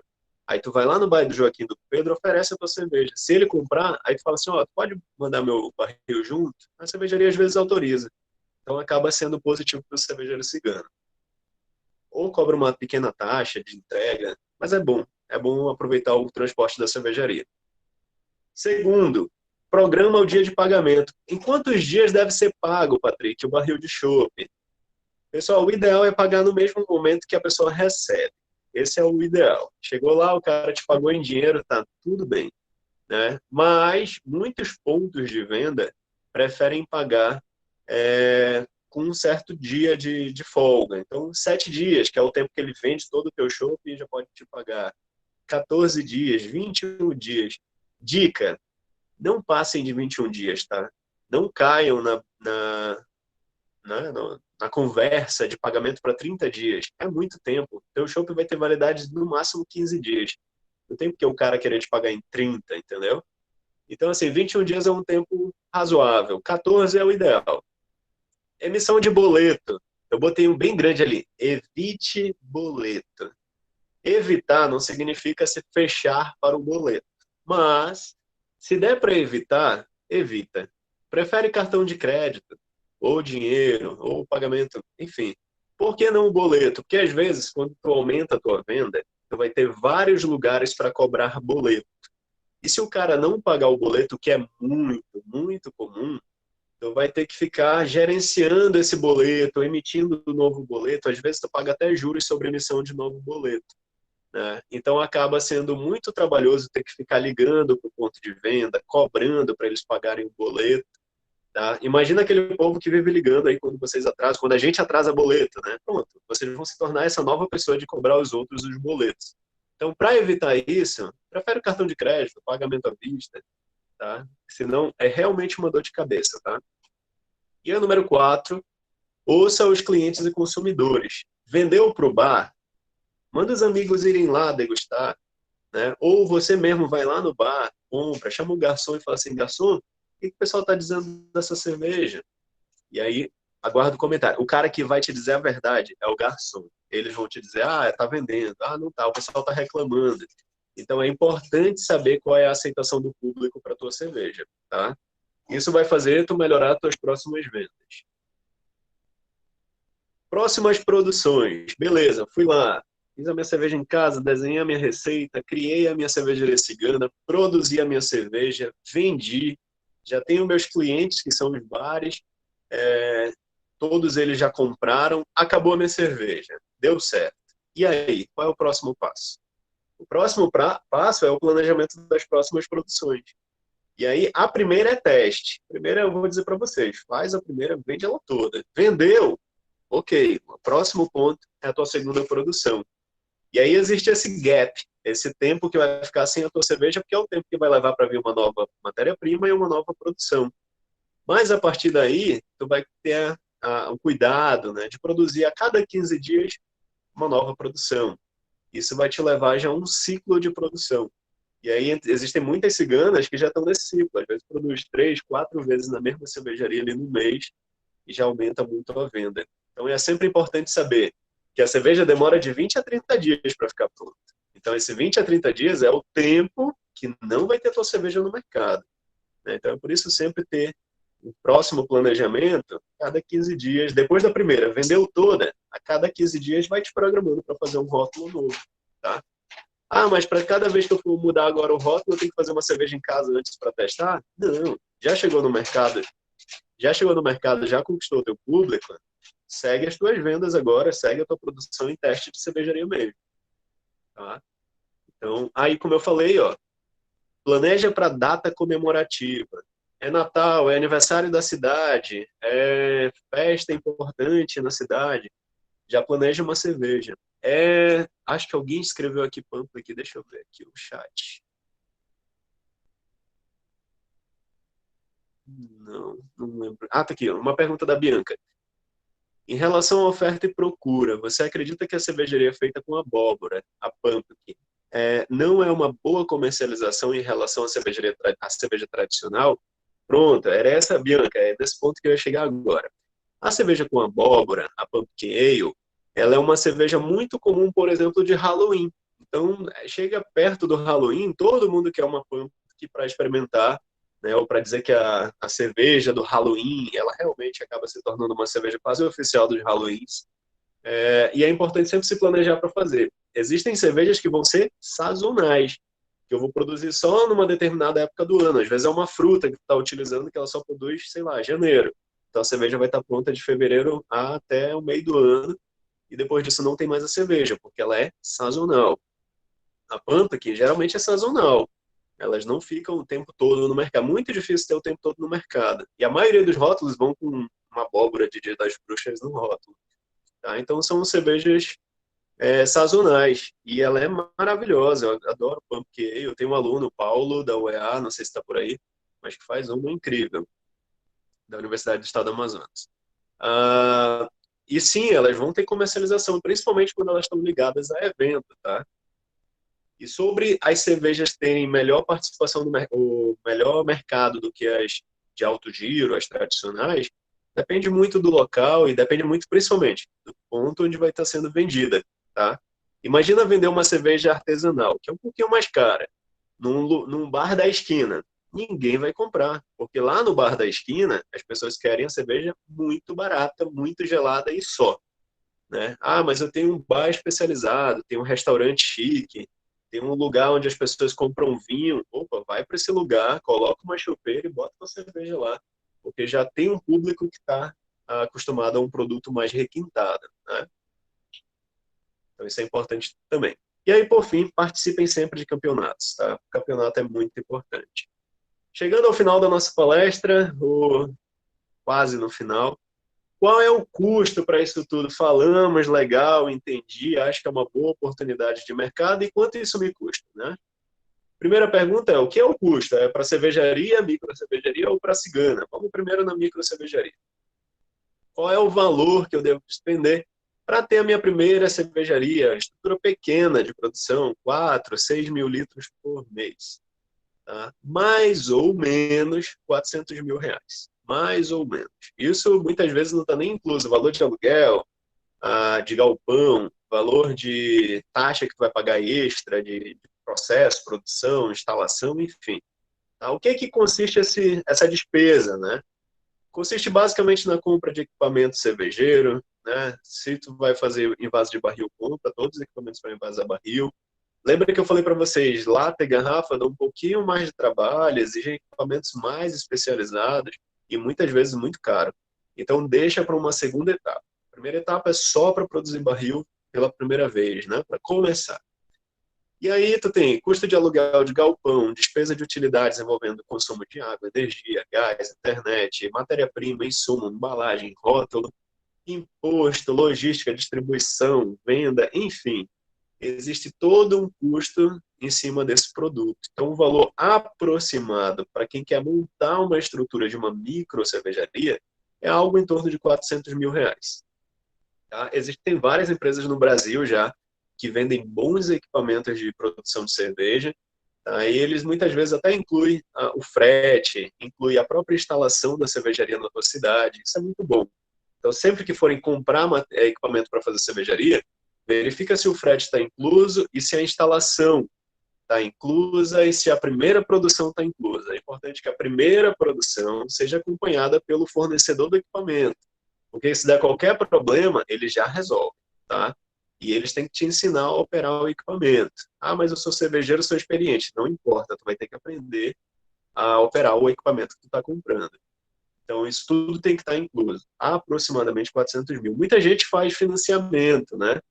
Mas, como eu falo para vocês, quer começar, quer entrar no mercado, primeiro faz a cigana. Garante um mercado, garante que as pessoas conheceram o teu rótulo e querem a tua cerveja.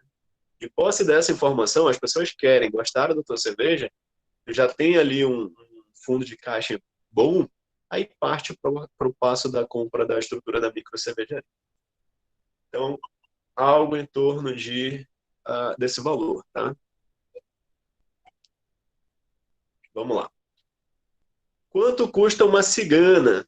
Tá? Gente, olha a diferença de valor. A diferença de valor de uma cigana, algo em torno de, tá? Não é esse valor. Algo em torno de 10 mil reais para produzir aproximadamente 1.000 litros de cerveja. Aproximada, tá? Por quê? Porque não envolve todos os custos que eu acabei de mostrar para vocês. Ele envolve menos custos. Vai envolver o aluguel da estrutura, vai envolver a compra de matéria-prima, insumo, embalagem, rótulo, se for usar rótulo, alguns impostos que são cobrados, algumas taxas para legalizar a empresa, mas só vai ser pago uma vez, né? Depois que a empresa estiver legalizada, é só produzir. Então, o valor é muito baixo. Esse é o título da nossa palestra. Como produzir cerveja, como chegar ao mercado com um valor mais baixo, né, do que o esperado. Muitos alunos, às vezes, estão lá comigo nos meus cursos e falam assim, poxa, Patrick, agora que eu vi, não tenho 500 mil para dar numa cervejaria. E eu falo, não, calma, tá? Se tu tiver 10, 8 mil reais, às vezes que é um volume menor, 5, 7 mil reais, já consegue estar no mercado. Esse valor, Glaze, aproximadamente 1.000 litros de cerveja. 1.000. Vamos lá estratificar para vocês entenderem esse valor. Volume aproximado, botei 1.000 litros, né? Então, 950 litros produzido, porque a gente programa uma coisa, tem umas perdas de processo. Então, estou imaginando uma perda de 50 litros e vou ter ali 950 litros produzido. Quando vocês forem acertar com a cervejaria, acertem com eles o valor por litro produzido. Tá? Por litro vendido, desculpa, por litro vendido. Porque vocês não podem pagar o volume do tanque que não foi vendido. Então, se vocês só conseguirem vazar 950 litros no barril e perder os 50, não paguem pelo valor perdido, entendeu? Então, negociem com a cervejaria de pagar o volume, pelo menos de barril cheio, tá? Pode ser que o cervejeiro diga assim, mas eu não vou te cobrar só pelo que tu vendeu. E o que tu não vendeu? Aí fala, não, quero que tu me cobre pelo volume envasado no barril. Pronto, aí tá certo. Vamos supor que essa cervejaria cobra R$ 7 por litro. Aqui em Manaus, tem duas cervejarias que fazem cerveja cigana. Os valores variam de 6 a 10 reais, tá? De 7 a 10 reais por litro. Mas fora de Manaus, em Minas Gerais, eu já tive contato também de cervejarias cobrando até R$ 5 por litro, tá? E também tive contato no Sudeste, em São Paulo, de cervejarias que também cobravam R$ 5,50 por litro de cerveja. Então, muito barato. Não, R$ 5 por litro produzido, tá? Então, nesse caso, olha só, 950 litros produzidos a R$ 7 por litro cobrado pela cervejaria, no aluguel da cervejaria, então a cervejaria vai me cobrar R$ 6.650. Pronto. Às vezes eles deixam tu pagar metade no momento da assinatura do contrato e metade quando tu acaba o teu contrato, o que é ótimo, porque tu vai ter já o retorno da venda do mercado. Então vai pagar lá 3 mil para começar e 3 mil para sair da cervejaria. Tá? Agora, o custo da matéria-prima também é teu, mas esse aí tu pode colocar no cartão de crédito, tu pode pagar, programar um pagamento mais suave, né? Não necessariamente ele tem que estar ali à vista. Então, tem ali um exemplo, malte, estou botando valores bem aproximados, tá? Então, para essa produção aí, aproximadamente gastaria 540 de malte, 1.300 de malte de trigo, é uma cerveja de trigo, tá? Um lúpulo ali gastando algo em torno de... claro que eu vou comprar um saco de lúpulo de R$ 197, mas estou botando um valor ali do que foi pago nessa cerveja. Tá, vou falar já já, Yuri. E a levedura por mais ou menos R$ 562. Tá gravado, depois vocês deem uma olhada nesse slide com calma, tá? Como é que tu botou ali, Patrick? Lúpulo custando R$ 197 o quilo. Sim, é porque a gente compra lúpulo em embalagem de 500 gramas. Então, como a embalagem de 500 gramas é de... Desculpa, 1.124. Como a embalagem de 500 gramas é de 560, então eu dupliquei ali para fazer o quilo, tá? O mesmo acontece da levedura e do lúpulo. A levedura e o lúpulo são embalagens de 500 gramas e não de 1 quilo. Mas como a tabela está para quilo, então eu adequei. Então, olha só, para essa produção aí de uma cerveja de trigo, mais comunzinha, mas já uma cerveja de trigo, já uma cerveja diferente, gastou algo em torno de R$ 9.111. Tá? Lembrando que toda a parte da matéria-prima eu posso botar no cartão de crédito e a cervejaria eu posso pagar em 2 vezes. Às vezes tem cervejaria que pode até te facilitar esse valor, né? Mas dá para pagar 3 mil de entrada e 3 mil depois. Deixa eu voltar agora aqui nas perguntinhas. A Yuri falou, normalmente qual é o tempo de vida de prateleira de uma cigana? Depende da cigana, tá, Yuri? Geralmente, 6 meses está ótimo. A maioria das cervejas, 6 meses. Muitas cervejas, 1 ano. Mas se tu for vender barril, o barril só tem duração de 10 dias, tá? Muitas vezes tu consegue até 15 dias de validade, mas não mais do que 15 dias. Se for para garrafa, pode passar de 1 ano, tá? Poxa, Patrick, mas só tem 15 dias, então em 15 dias vai estragar lá no tanque? Não, é por isso que a gente deixa a cervejaria com 40 dias esperando. 20 dias ela fica pronta, então eu tenho mais 20 dias dentro do tanque. Só tem o tempo de validade quando vai para o barril. Então, lá com o 38º dia que eu estou dentro da cervejaria e vazei o barril pega a validade de 15 dias. Então, por isso que eu digo, mantém no fermentador até o momento da venda. Tá? Então, barril, validade de 15 dias. Garrafa, 6 meses a 1 ano. Algumas garrafas, alguns estilos podem ultrapassar 1 ano e alguns estilos podem ter tempo indeterminado na garrafa. Depende do estilo de cerveja que tu está fazendo, tá? Tem cerveja que é igual vinho, não tem tempo de validade.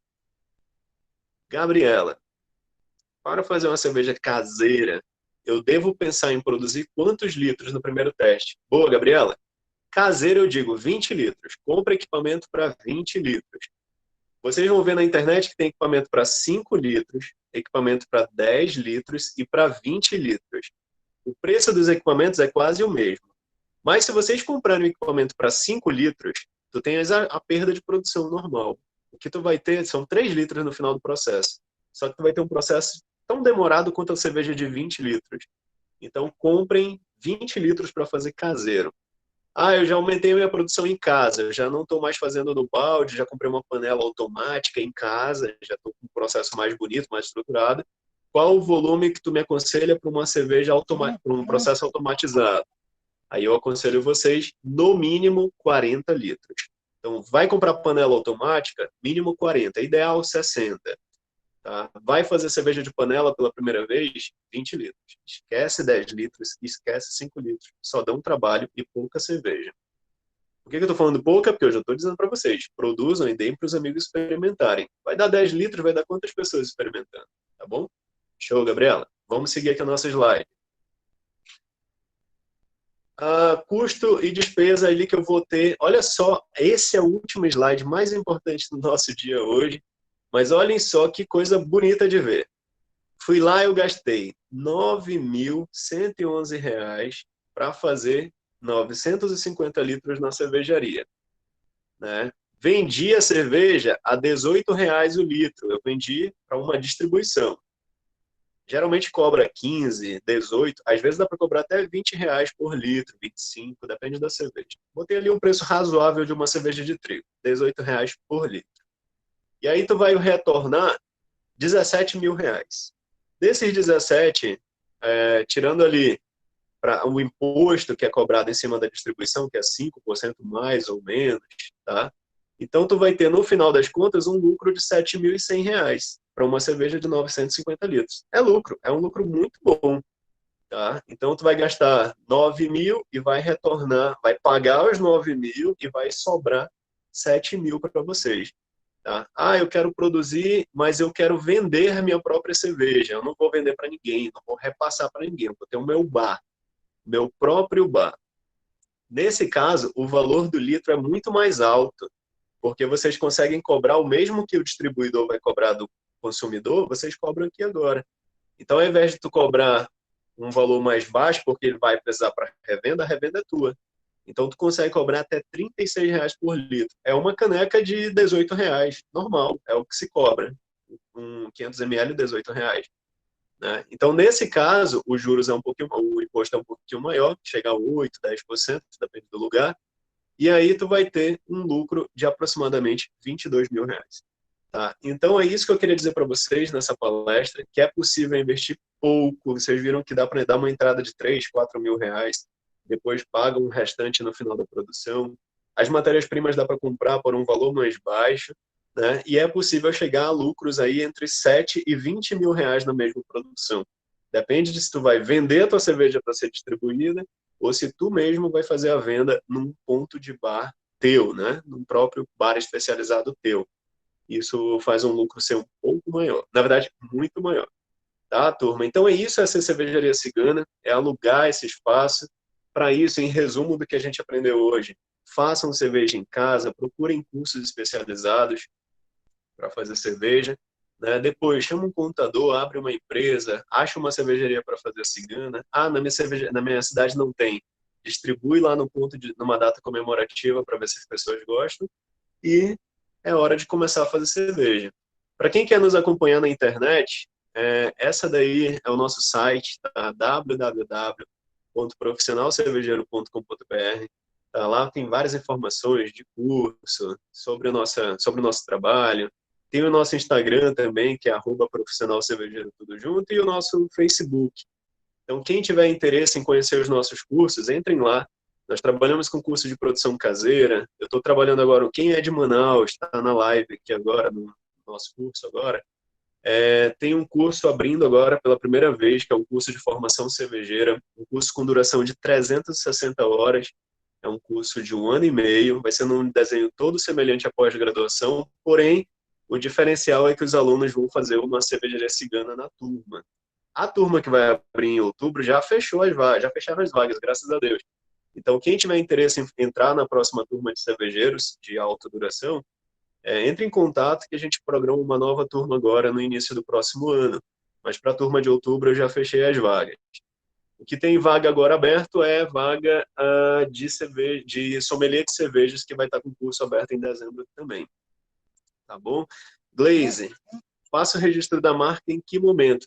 Glaze, o registro da marca, quem faz é a cervejaria. Quando tu fizeres o contrato com eles, no mesmo dia da assinatura do contrato, já senta com eles para registrar. Lembra? Leva só a quantidade de matéria-prima, quanto de malte, quanto de lúpulo, quanto de levedura, só. E aí chega com o dono da cervejaria, registra o teu rótulo, e no mesmo dia já sai com o número de registro, tá? Mesmo antes do produto estar pronto.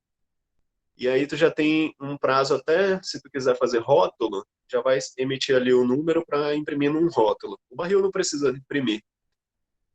Bianca, pode disponibilizar o material? Sim, posso, Bianca, não tem problema. Esse material pode ficar disponível, tá? Só preciso de um contato para onde eu mando, ou se quiserem mandar o WhatsApp para mim, eu posso mandar em PDF, tá? Vou botar meu WhatsApp aqui no grupo de vocês. Quem quiser entrar em contato, se sinta à vontade, não tem problema. Eu vou mandar aqui para vocês o número do meu WhatsApp, mas quem quiser anotar é 92 o DDD, 92 o DDD, o número é 99450 7121. De novo, 92 é o DDD, 99450 7121. É só mandar um WhatsApp, ou que quiser mandar pelas redes sociais, manda um oi lá que eu mando o material, sem problema nenhum, tá bom? Pessoal, obrigado pela atenção de vocês, obrigado quem esteve aqui até agora. Isso, show, obrigado, Centro Acadêmico. E eu agradeço a oportunidade de ter estado aí com vocês à tarde, espero que tenha tirado bastante dúvidas. Qualquer coisa é só entrar em contato.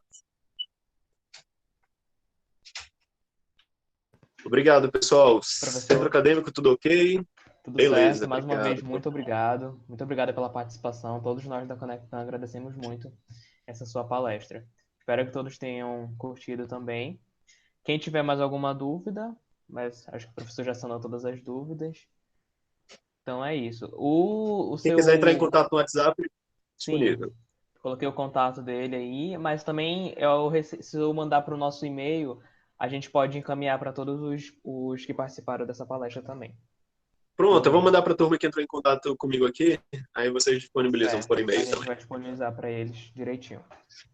Show. Muito obrigado, professor. Tenha uma boa Obrigado, tarde. pessoal. Valeu. Até a próxima. Tchau, Até a tchau. próxima.